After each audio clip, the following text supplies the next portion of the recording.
আসসালামু আলাইকুম রহমতুল্লাহি আবরাকাত। আজকে আমরা জানব সোনা রূপার জাকাত। এবার আসুন মূল কথায়।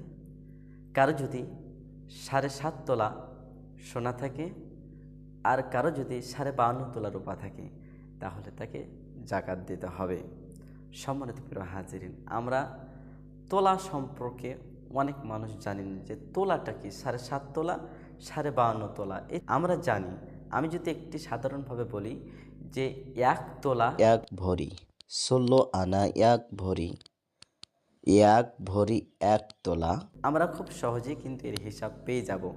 এবার আসি 1 তোলা কিংবা 1 ভরি, তো কত পরিমাণে স্বর্ণ এবং কত পরিমাণে রৌপ্য। আমরা জানি 16 আনা, 11.664